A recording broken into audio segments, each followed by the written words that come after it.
Hi friends, welcome back to my YouTube channel.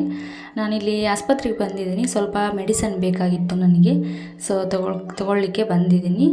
ತೊಗೊಂಡು ಹಾಗೆ ಮನೆಗೆ ಸ್ವಲ್ಪ ತಿನಿಸಿ ಎಲ್ಲ ಬೇಕಾಗಿತ್ತು, ಅದನ್ನು ಕೂಡ ತೊಗೊಂಡು ಹೋಗಿದ್ರೆ ಆಯಿತು ಅಂತ, ಎರಡೂ ಆಗುತ್ತೆ ಅಂತ ಹೇಳಿ ಬಂದಿದ್ದೀನಿ. ಇಲ್ಲೊಂದು ಸ್ವಲ್ಪ ಮನೆಗೆಲ್ಲ ಏನೇನು ಬೇಕು ನೋಡಿ ತೊಗೊಂಡು ರಿಟರ್ನ್ ಮನೆಗೆ ನಮ್ಮ ಮನೆಯವರು ಬಿಟ್ಟು ಇವಾಗ ಅವರು ಉಡುಪಿಗೆ ಹೋಗ್ತಾರೆ. ಕೆಲಸ ಇದೆ ಅವರಿಗೆ, ಸೊ ಅವರು ಉಡುಪಿಗೆ ಹೋಗ್ತಾರೆ.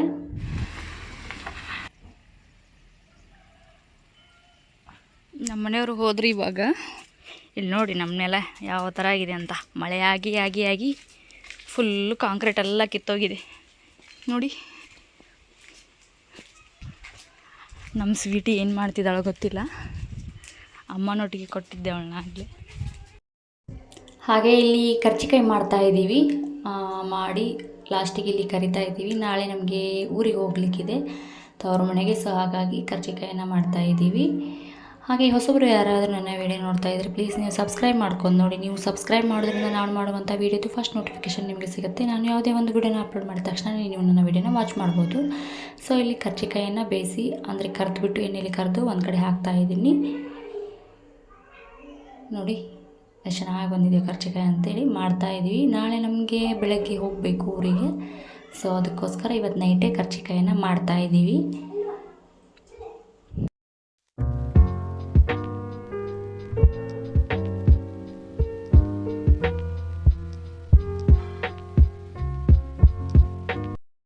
ಈಗ ಬೆಳಗ್ಗೆ 8:30 ಆಗಿದೆ ಟೈಮು. ಇವಾಗ ನಾವು ಹೊರಟಿದ್ದೀವಿ ಊರಿಗೆ. ಸ್ವೀಟಿ, ನಾನು, ಅಮ್ಮ ಮತ್ತು ನಮ್ಮ ಮನೆಯವರು ಹೋಗ್ತಾ ಇದ್ದೀವಿ. ಅಲ್ಲಿ ಹೋಗಿ ತಂಗಿ ಇದ್ದಾಳೆ ದೇವಿಕಾ, ಅವಳು ಕೂಡ ಕರ್ಕೊಂಡು ನಾವು ಊರಿಗೆ ಹೋಗ್ತೀವಿ. ನಾವು ಹೊಲಕ್ಕೆ ನೋಡಿ ಹೋಗ್ತಾ ಇದ್ದೀವಿ ಇವಾಗ ಊರಿಗೆ. ಮಳೆಯಾಗಿದೆ, ಹಾಗಾಗಿ ವೆದರ್ ಕೂಡ ತುಂಬ ಸಖತ್ತಾಗಿದೆ. ಈಗ ಮಳೆಗಾಲದಲ್ಲಿ ಈ ಥರ ಹೊರಗಡೆ ಹೋಗೋದು ತುಂಬಾ ಖುಷಿ ಆಗುತ್ತೆ. ಸೊ ವೆದರ್ ತುಂಬ ಅಂದರೆ ತುಂಬಾ ಚೆನ್ನಾಗಿರುತ್ತೆ. ಸೊ ಹಾಗಾಗಿ ಖುಷಿ ಆಗುತ್ತೆ ಹೊರಗಡೆ ಹೋಗುವಾಗ. ಆದರೆ ಒಂದು ಕಡೆಯಿಂದ ಭಯನೂ ಆಗುತ್ತೆ, ಯಾಕಂದರೆ ಮಳೆಗಾಲ ಅಲ್ಲ. ಸೊ ಈಗ ಎಲ್ಲದರಲ್ಲಿ ಗುಡ್ಡ ಕೂಡ ಕುಸಿತಾ ಇದೆ. ಸೊ ಹಾಗಾಗಿ ಸ್ವಲ್ಪ ಭಯನೂ ಇರುತ್ತೆ. ಆದರೂ ಕೇರ್ಫುಲ್ಲಾಗಿ ನೋಡ್ಕೊಂಡು ಹೋಗ್ತಾ ಇದ್ವಿ ಊರಿಗೆ. ಮತ್ತು ಅಲ್ಲಿ ತಿಂಡಿ ತಿಂತಾಯಿದ್ದೀವಿ. ಬೆಳಗ್ಗೆ ಪೂರಿ ಮತ್ತು ನಮ್ಮ ಮನೆಯವ್ರು ಬಂದರು ತಿಂಡಿ ತಿಂದ್ಕೊಂಡು ಇವಾಗ ದೇವಿಕಾ ಮನೆಗೆ ಹೋಗ್ತೀವಿ. ಅಲ್ಲಿಗೆ ಹೋದ್ಮೇಲೆ ಅವಳು ಬರ್ತಾಳೆ ಮತ್ತು ಧ್ರುವ, ಮನು ಬರ್ತಾರೆ. ಅವರೊಟ್ಟಿಗೆ ನಾವು 3 ಜನ ಹೋಗ್ತೀವಿ. ನೋಡಿ ಧ್ರುವ ಇದ್ದಾನೆ. ದೇವಿಕಾ ಕೂಡ ನಾವು ಹೋಗೋಷ್ಟರಲ್ಲಿ ರೆಡಿಯಾಗಿದ್ಲು. ಅವಳು ಕೂಡ ನಮ್ಮ ಮನೆಗೆ ಬರ್ತಾಳೆ. ಇಲ್ಲಿ ಆಂಟಿ ಅವ್ರ ಮನೆ ಮುಂದೆ ದಾಸವಾಳ ಹೂವಾಗಿದೆ ನೋಡಿ. ಅವರು ಕೂಡ ತುಂಬ ಗಿಡ ನೆಟ್ಟಿದ್ದಾರೆ ಮನೆಯಲ್ಲಿ. ಅವ್ರದ್ದು ಮನೆ ಬಾವಿ ಇದು. ಸೊ ಇದು ನೋಡಿ ಅವ್ರ ಮನೆ. ಒಳಗಡೆ ಹೋಗಿ ವೀಡಿಯೋ ಮಾಡಲಿಲ್ಲ, ಜಸ್ಟ್ ಹೊರಗೆ ಹಿಡಿದು ತೋರಿಸ್ತಾ ಇದ್ದೀನಿ. ಇಲ್ಲಿ ತುಂಬಾ ಚೆನ್ನಾಗಿದೆ ಆಂಟಿ ಅವ್ರದ್ದು ಮನೆ ಬಂದುಬಿಟ್ಟು. ಆಮೇಲೆ ಹ್ಯಾಂಗಿಂಗ್ ಸ್ಪಾಟನ್ನು ತುಂಬ ಹಾಕಿದ್ದಾರೆ ಅವರು ನೋಡಿ. ಪ್ಲ್ಯಾಂಟ್ ಎಷ್ಟು ಚೆನ್ನಾಗಿ ನೀರು ಬಿದ್ದಿದ್ದೇವೆ ಅಂತ ಹೇಳ್ಬಿಟ್ಟು. ಪ್ಲ್ಯಾಂಟ್ ಮಾತ್ರ ತುಂಬ ಸಖತ್ತಾಗಿ ಬಂದಿದ್ದಾವೆ ಹೊರಗಡೆದು, ಚೆನ್ನಾಗಾಗಿದೆ. ನನಗೆ ಗಡಿ ಬಿಡಿಯಲ್ಲಿ ಜಾಸ್ತಿ ವೀಡಿಯೋ ಮಾಡಲಿಕ್ಕೆ ಆಗಲಿಲ್ಲ, ಯಾಕಂದರೆ ನಾವು ಇನ್ನು ಮುಂದೆ ತುಂಬ ದೂರ ಹೋಗಬೇಕು. ಸೊ ಹಾಗಾಗಿ ವೀಡಿಯೋ ಮಾಡಲಿಕ್ಕೆ ಆಗಲಿಲ್ಲ. ನೋಡಿ ಇಲ್ಲಿ ಆಂಟಿ ಇದ್ದಾರೆ. ದೇವಿಕಾ ಕೂಡ ರೆಡಿಯಾಗಿ ಇವಾಗ ಹೊರಗೆ ಬಂದಳು ನೋಡಿ. ಧ್ರುವನ್ ಬಂದುಬಿಟ್ಟು ಒಂದು ಸೈಕಲ್ ತೊಗೊಂಡು ಆಟ ಆಡ್ತಾ ಇದ್ದಾನೆ. ಅದು ಸಿಕ್ಕಿದ ಗ್ಯಾಪಲ್ಲಿ ಆಟ ಆಡ್ತಾ ಇದ್ದಾನೆ. ಆಂಟಿ ಮತ್ತು ಸ್ವೀಟಿನ ಎತ್ಕೊಂಡು ಮುದ್ದಾಡಿದ್ರು. ಮೊನ್ನೆ ಮನೆಗೆ ಬಂದಿದ್ರಲ್ಲ, ಸೊ ಹಾಗಾಗಿ ಅವ್ರಿಗೆ ಮತ್ತೊಂದು ಸ್ವಲ್ಪ ಮುದ್ದು ಮಾಡ್ತಾ ಇದ್ದರು ಆಂಟಿ. ಇನ್ನು ನಾವು ಲೇಟ್ ಮಾಡೋದಿಲ್ಲ, ಹೊರಡ್ತೀವಿ.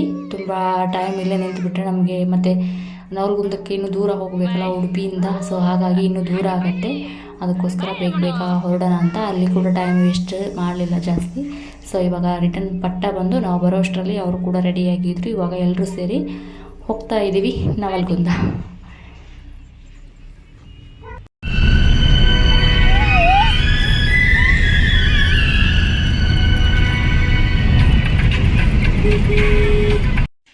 ಇದು ಮರವಂತೆ ಬೀಚು.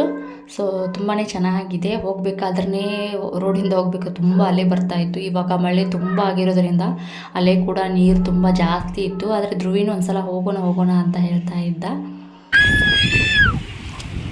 ಅವನಿಗೆ ತುಂಬ ಖುಷಿಯಾಯಿತು ನೀರು ನೋಡಿ. ಅದಕ್ಕೆ ಅಲ್ಲಿ ಕೆಳಗಡೆ ಹೋಗೋದು ಬೇಡ ಅಂಥೇಳಿ ರೋಡಲ್ಲಿ ನಿಂತಿದ್ವಿ. ಆದರೆ ಕಲ್ಲೆಲ್ಲ ಇದ್ದಾವಲ್ಲ, ಸೊ ಹಾಗಾಗಿ ಸ್ವಲ್ಪ ಅಲ್ಲಿ ಹೋಗಿ ನಿಂತು ಬರೋಣ ಅಂತ ಹೋಗ್ತಾ ಇದ್ದೀವಿ. ಅವನಿಗೆ ನೀರು, ಬೀಚ್ ಅಂದರೆ ತುಂಬ ಇಷ್ಟ ಅವನಿಗೆ. ಸೊ ಹಾಗಾಗಿ ಅಲ್ಲಿ ಹೋಗೋಣ ಅಂತ ಹೇಳ್ತಾ ಇದ್ದ. ಸೊ ಅದಕ್ಕೆ ಒಂದು ಸ್ವಲ್ಪ ಗಾಡಿನ ಪಾರ್ಕ್ ಮಾಡಿದ್ವಿ ಸೈಡಿಗೆ. ಮತ್ತು ನಾವು ಈಗ ಊರಿಗೆ ಹೋಗಿ ಊರಿಂದ ವಾಪಸ್ ಬರುವಾಗ ನಮಗೆ ಈ ಸೈಡಿಗೆ ಒಳಮೆ ಸಿಗೋದಿಲ್ಲ, ಆ ಕಡೆ ಸಿಗುತ್ತೆ, ಆವಾಗ ಬರಲಿಕ್ಕೆ ಆಗೋದಿಲ್ಲ. ಸೊ ಈಗ ಹೋಗ್ತಾನೆ ಒಂದೊಂದು ಸಲ ನಿಂತ್ಕೊಂಡು ನೋಡಿದ್ರೆ ಆಯಿತು ಅಂತ ಹೋಗ್ತಾ ಇದ್ದೀವಿ. ಆಮೇಲೆ ಮನು ಕೂಡ ಹೋಗೋಣ ಅಂತ ಹೇಳ್ತಾ ಇದ್ದೆ. ಸೊ ಹೋಗಿ ಅಲ್ಲೊಂದು ಸ್ವಲ್ಪ ನೋಡಿಕೊಂಡು ಬಂದುಬಿಡ್ತೀವಿ. ನೀರು ಮಾತ್ರ ತುಂಬ ಅಂದರೆ ತುಂಬಾ ಇದೆ. ಕೆಳಗಡೆ ಯಾರನ್ನೂ ಹೋಗ್ಲಿಕ್ಕೆ ಬಿಡ್ತಾ ಇಲ್ಲ, ಅಲ್ಲಿ ಸೆಕ್ಯೂರಿಟಿ ಇದ್ದಾರೆ. ಸೊ ಯಾರು ಕೆಳಗಡೆ ಹೋದರೂ ಕೂಡ ಅವ್ರಿಗೆ ವಿಸಿಲ್ ಹೊಡೆದು ಕರೀತಾ ಇದ್ದಾರೆ. ನಾವು ಅಷ್ಟು ದೂರ ಹೋಗಲಿಲ್ಲ, ಸ್ವಲ್ಪ ಇಲ್ಲಿ ರೋಡ್ ಕೆಳಗಡೆ ಕಲ್ಲಿದ್ದಾವಲ್ಲ ಅಲ್ಲಿ ನಿಂತ್ಕೊಂಡು ಮತ್ತು ರಿಟರ್ನ್ ಅಷ್ಟು ಬೇಗ ಬಂದುಬಿಟ್ವಿ. ನಾವು ಅಷ್ಟೇ ಹೋದರೂ ಕೂಡ ಅವರು ಸೆಕ್ಯೂರಿಟಿ ಅಲ್ಲಿ ಹೋಗಬಾರ್ದು ಹಾಗೆ ಅಂತ ಹೇಳಿದ್ರು. ಸರಿ ಆಯಿತು, ಅವರು ಕೂಡ ನಮ್ಮ ಕೇರ್ ಮಾಡ್ತಾರಲ್ಲ ಅಂತ ಹೇಳ್ಬಿಟ್ಟು ನಮ್ಮ ಒಳ್ಳೆಯದಕ್ಕೆಲ್ಲ ಹೇಳೋದಂತ ಹೇಳಿ ನಾವು ಸರಿ ಆಯಿತು ಅಂತ ತುಂಬ ಹೊತ್ತು ನಿಲ್ಲಿಲ್ಲ, ಬೇಗ ಬಂದುಬಿಟ್ವಿ. ಹಾಗೆ ಇವಾಗ ನಾವು ಇಲ್ಲಿ ಕಲ್ಕಟ್ಟಿಗೆ ಬಂದಿದ್ದೀವಿ. ಅಲ್ಲಿ ಬರಬೇಕಾದ್ರೆ ಗಾಡಿದು ಇಷ್ಟೊತ್ತನ ಯಲ್ಲಾಪುರ ಮೇಲೆ ಬಂದ್ವಿ, ಅಲ್ಲೆಲ್ಲ ಘಾಟಿ ಇತ್ತು. ಸೊ ಹಾಗಾಗಿ ನಮಗೆ ಸ್ವಲ್ಪ ಬೋರ್ ಅಂತ ಅನ್ನಿಸ್ತು. ನಮ್ಮದು ಕೇಬಲ್ ಇತ್ತು ಕಾರಿಂದು, ಅದು ಮೊನ್ನೆ ಕಟ್ಟಾಗಿದೆ ಅಂತೆ. ಅದಕ್ಕೆ ಕೇಬಲನ್ನ ತೊಗೊಳ್ಳೋಣ ಅಂಥೇಳಿ ನಮ್ಮ ಮನೆಯವರು ಸಾಂಗ್ ಎಲ್ಲ ಕೇಳ್ಕೊಂಡು ಹೋಗ್ಲಿಕ್ಕೆ ಆಗ್ತದಲ್ಲ ಯೂಟ್ಯೂಬ್ ಕನೆಕ್ಟ್ ಕೊಟ್ಟು ಅಂತ ಒಂದು ಕೇಬಲ್ ತೊಗೊಂಡು ಬಂದರು. ಇವಾಗ ಕೇಬಲ್ ಅದಕ್ಕೆ ಜಾಯಿಂಟ್ ಮಾಡಿ ಕನೆಕ್ಟ್ ಕೊಡ್ತಾ ಇದ್ದಾರೆ. ಸೊ ಹಾಗಾಗಿ ಹಾಡು ಹಾಕ್ಕೊಂಡು ಹೋದರೆ ಇನ್ನೂ ಖುಷಿ ಆಗುತ್ತಲ್ಲ ಅಂತ ಹೇಳ್ಬಿಟ್ಟು ಹೋಗ್ತಾ ಇದ್ದೀವಿ. ಸ್ವೀಟಿ ಕೂಡ ಹಿಂದ್ಗಡೆ ನನ್ನ ಹತ್ರ ಒಂದು ಸಲ ಮುಂದೆ ಕೂತಿರ್ತಾಳೆ, ಹಿಂದ್ಗಡೆ ಅವ್ರ ಚಿಕ್ಕಿ ಮತ್ತು ಅಮ್ಮ ಎತ್ಕೊಂಡಿರ್ತಾಳೆ ರೀ ಸ್ವೀಟಿನ.